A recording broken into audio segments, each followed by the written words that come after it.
আসসালামু আলাইকুম, কেমন আছেন সবাই? Welcome to growing together powered by light your heart.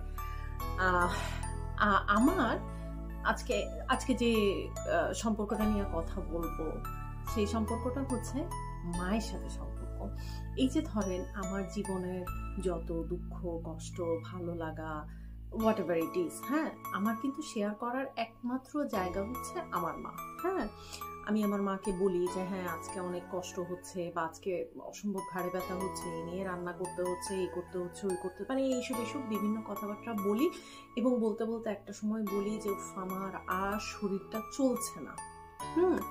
So বলতে বলতে হঠাৎ করে একটা সময় মনে হয় ভুলে যাই যে আমি যে রাস্তা দিয়ে হাঁটছি, আমার মা কিন্তু আজকে এতগুলো বছর ধরে ওই রাস্তা দিয়েই হেঁটে এসছেন।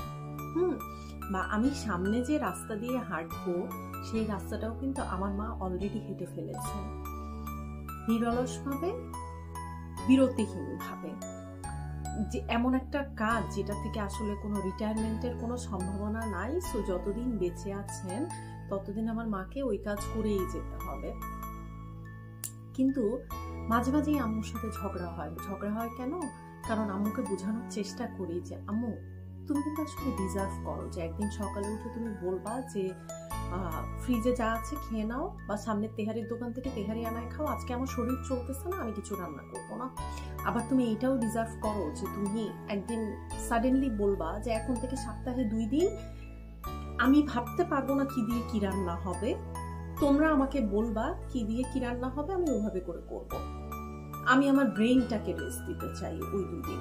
হ্যাঁ, বাবা এমনও দেখলে কিন্তু আসলে অনেক খুশি হব যে তুমি তোমার কোনো একটা বান্ধবীর সাথে, বা কোনো একটা কাজিন, কোনো ননদ, বা কোনো ভাইয়ের বউ, হোয়াট এভার, কোনো একটা সম্পর্কের সাথে তুমি পাশের কফি শপে গেছো, একটা কফি অর্ডার করেছো, বসে বসে গল্প করছো, সুন্দর একটা সময় কাটাচ্ছ। সো আমার মনে হয় যে আমরা সব মেয়েরাই মনে হয় এভাবে করে চাই, বা আমি জানি না ছেলেরাও হয়তো চায় যে তাদের মাদেরকে এইভাবে করে দেখতে। কিন্তু আমরা মেয়েরা যে চাই এটার কিন্তু খুব ভ্যালিড একটা রিজন আছে। কারণ ওই যে প্রথমেই শুরু করেছি যে আমার সবকিছু বলার সাথে আমার মা, আবার আমার মা কিন্তু আমার আইডলও। সো আমার মা যখন নর্মালাইজ করে ফেলবেন যে নিজের জন্য সময় বের করা, বা নিজের হ্যাপিনেস বা সেলফ কেয়ার, সেলফ লাভটাকে যখন আমার মা তার জায়গা থেকে নর্মালাইজ করে ফেলবেন, তখন কিন্তু এটা আসলে আমার জন্য নর্মালাইজ হয়ে যায়। হ্যাঁ, আমিও অটোমেটিক্যালি ওই জিনিসটাই অ্যাডাপ্ট করে ফেলি যে না, আজকে আমার শরীর চলছে না, আমি রান্না করবো না, আজকে আমি রেস্ট নিব। হ্যাঁ, আজকে আমি নিজের যত্ন নিব। সো মারা আসলে অনেক বড় একটা ইনফ্লুয়েন্স তাদের মেয়েদের জন্য। আমি শিওর যে আমাকে যারা যারা শুনছেন তাদের মধ্যে অনেকেই হয়তো মাকে নিয়ে সেম জিনিসটাই ফিল করেন। অনেক ছেলে হতে পারেন, মেয়ে হতে পারেন, মাকে নিয়ে সেম জিনিসটা ফিল করেন। আপনাদের এই অনুভূতিগুলাই লিখে ফেলুন আমাদের কমেন্ট বক্সে। আপনাদের কাছ থেকে শোনার অপেক্ষায় রইলাম।